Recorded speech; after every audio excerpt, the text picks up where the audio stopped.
The commercial success of High School Musical is dizzying in its scale, international in its scope. From the box office and Billboard chart to concert tours and merchandising, fans have propelled this musical into a full-blown sensation. And while its teenage stars are known throughout the world, the secret to its success is a lesser-known choreographer whose own career dates back to the great Gene Kelly, as Chris Connolly now reports. Here we go. How can you tell a movie musical is likely to be a major hit when a month before it opens, its director is already working on a sing-along version? 16. That's 58-year-old Kenny Ortega, overseeing, Get ready, sing out! and yes, still directing, this rendering of Now or Never. The opening song and dance sequence from High School Musical 3, Senior Year. What we were looking for was to find a way to merge sport and to merge, choreography in a way that still kept it honest and edgy and made you feel the event, and yet just sort of went to a different place. A different place is where the latest and climactic installment will be seen, the first of the 3 High School Musical films to be debuting on the big screen. It's like, sending your kid out there, to go to school for the first time or something. It's having these questions of, is it ready? Is it finished? Is it pretty enough? No one else seems very concerned, especially the millions of devoted tweens who've been counting down the days till the October 24th debut of High School Musical 3, and who have spent the last 33 months turning a Disney Channel musical romance about a jock and a math whiz I'll do this classic decathlon, and you win the championships. Come on, get my head in the game. into a wildly profitable, multi-platform franchise for Disney, the parent company of ABC News.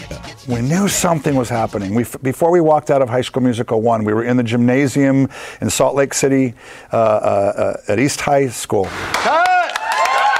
And we had a little circle, and I said, gosh, this is feeling awfully special, folks. I think you better buckle down and get ready. I think we may have something here. What was it that made you think something unique was happening? I give so much of that credit to the company, to the cast. The world can see us. Their dancing, singing, and comedic skills, all honed by Ortega, have made them a who's now of young stardom. When you talk to Kenny, you feel like you're talking to... It's amazing. I feel like I'm talking to a fellow, 20-year-old when I talk to Kenny. Who thinks about putting a baby pink piano in a pool? Who thinks about that? He does. He knows this audience very, very well. He knows what works and what doesn't. He knows dancing. He can create a dance for camera, unlike anyone I've ever seen before. And so that's really comforting, just knowing that he has all that under his belt. He can really take care of you. And so he has. But High School Musical has taken care of Kenny Ortega, too, by completing his nearly 3-decade quest to bring back the old-school Hollywood musical, the genre he grew up loving, only to spend many of his professional years in fear that it might be gone forever. Did you ever think to yourself, Kenny, I'm a man out of time.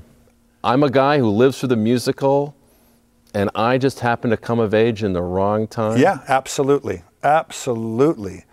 Without this, I would have felt deprived. I would have felt, that I didn't get it all. Where am I? 2 decades ago, the Hollywood musical looked as washed up as Sunset Boulevard's Norma Desmond. All right, Mr. DeMille, I'm ready for my close-up.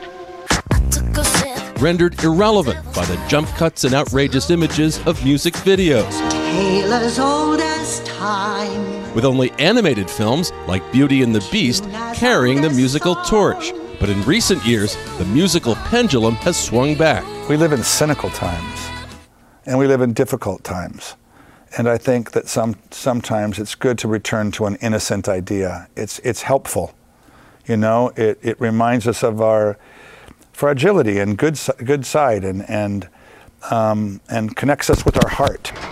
But the big thing is being able to surrender your disbelief. This could be the start of something new. Being able to accept that somebody's going to break into song and to say, it's okay. It's okay. It's not life, life is out there, and actually life is giving me a headache. And so this is making me feel a little bit better about myself, about the world. So it looks like this. Choreography for the camera has been at the heart of Kenny Ortega's career. Right, all right. Stomp. A skill he first honed while working with the great Gene Kelly. You know, it's like my life up until Gene Kelly and then everything after it.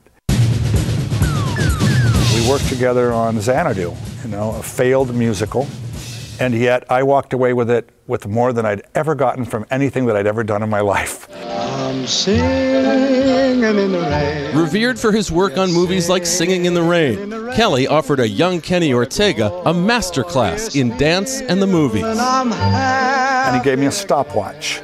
And for weeks, we looked at all of his old films, and he would stop and he'd say, "Now, do you know why I put the camera there? Do you know why I did that? Did you see how that was watched Gene Kelly's old films? Oh, yeah, Gene with Kelly? him, yeah. And he'd say, I timed that. You know, there was a reason. There was a design. Later in the 80s, Ortega would earn his Hollywood stripes by choreographing Patrick Swayze and Jennifer Grey in Dirty Dancing. Dirty Dancing was all about gaining the trust of all of those individuals and then going on that journey with them. And I don't ask people to give me their trust, you know, but you need it, you require it. And you just one day realize, wow, I'm in a room and I have it.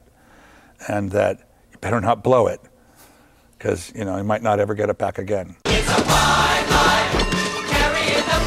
His first shot at directing a movie musical came in 1992 with Newsies.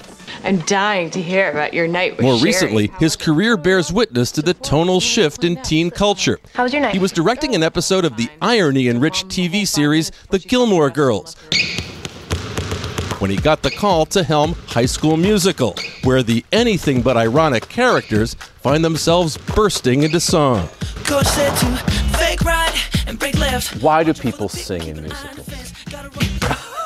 Why do they sing? What makes them sing? I just think it's just you know, it enables you to go to another level. Why did I let myself believe? It enables you to go to another level of expression. You can sustain a note. It's hard to sustain a word. You know, you can give greater meaning. What about us? Beloved High School Musical characters like Troy and Gabriella will find their senior year rich with meaning and song. But for the actors themselves, Ortega says the final group shots of High School Musical 3 carried their own powerfully emotional kick. They turned and the High School Musical sign came down, and they turned back again and they looked at each other, and this curtain closed. And when the curtain opened back up, they were just a mess. And they were laughing and crying and reminiscing. I love you, I believe in you, you're gonna be great. How did you feel at that moment? That I was gonna miss them, and that how indebted I was and appreciative I was for all that they gave. Because it has enriched my life. This is the last time to get it right. This is the last chance to make it on. I'm Chris Connolly for Nightline in Los Angeles.